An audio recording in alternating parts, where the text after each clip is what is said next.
오늘 본문 37장 두 가지 이야기로 구성이 되어 있습니다. 이 첫째는 1에서 10절까지 내용인데요. 바벨론 느부갓네살 왕이 시드기야를 유다의 왕으로 세우죠. 그런데 이 시드기야가 바벨론에 반하는 정책을 씁니다. 그래서 바벨론이 다시 유다를 포위하고 이에 시드기야 왕이 예레미야에게 기도를 요청하는 내용이 오늘 본문에 나오는데 3절 우리 같이 읽도록 하겠습니다. 3절입니다.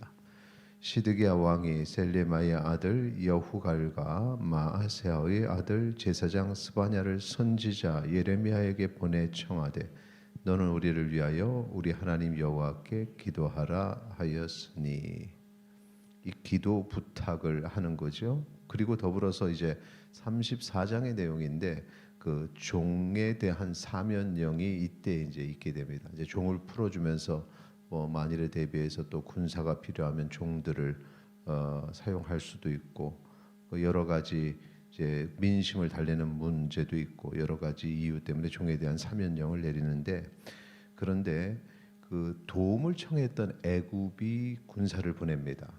그러면서 이 시드기야의 마음이 든든해져요. 그리고 바벨론 군사가 퇴각을 하게 되죠. 그러니까 이 시드기야 왕이 달라집니다. 달라지면서 풀어줬던 종들을 다시 잡아들이게 됩니다. 이에 대해서 여호와 하나님의 말씀 우리가 보겠습니다. 7절 8절 같이 읽겠습니다. 이스라엘의 하나님 여호와께서 이와 같이 말씀하시니라. 너희를 보내어 내게 구하게 한 유다의 왕에게 아뢰라. 너희를 도우려고 나왔던 바로의 군대는 자기 땅 애굽으로 돌아가겠고 갈대아인이 다시 와서 이 성을 쳐서 빼앗아 불사르리라. 애굽의 도움에 너무너무 좋아했고 그것으로 이제 의지할 만하다 생각했던 시드기야에게 그거 아무 소용없다. 계획대로 하나님의 그 긴 계획이 있었죠.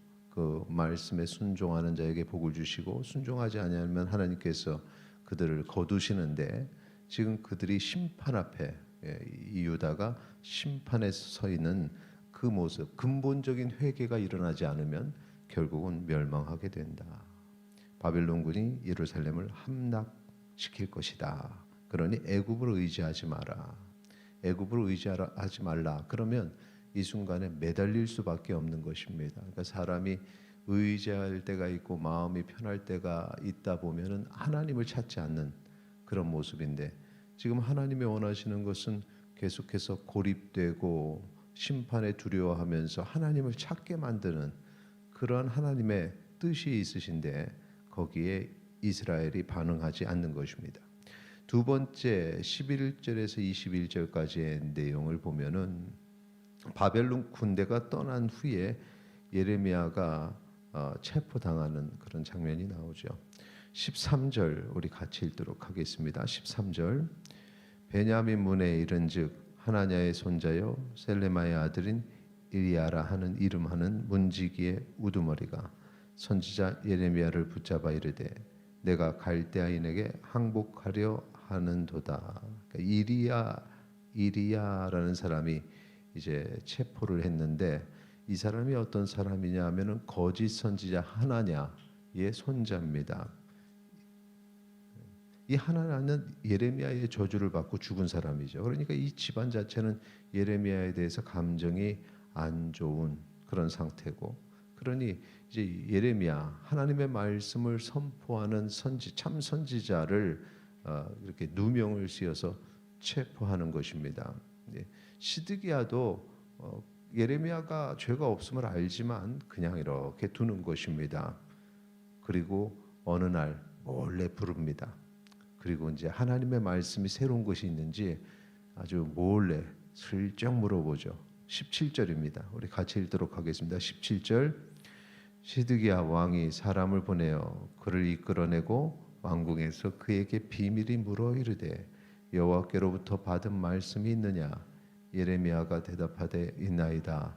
또 이르되 왕이 바벨론의 왕의 손에 넘겨지리이다.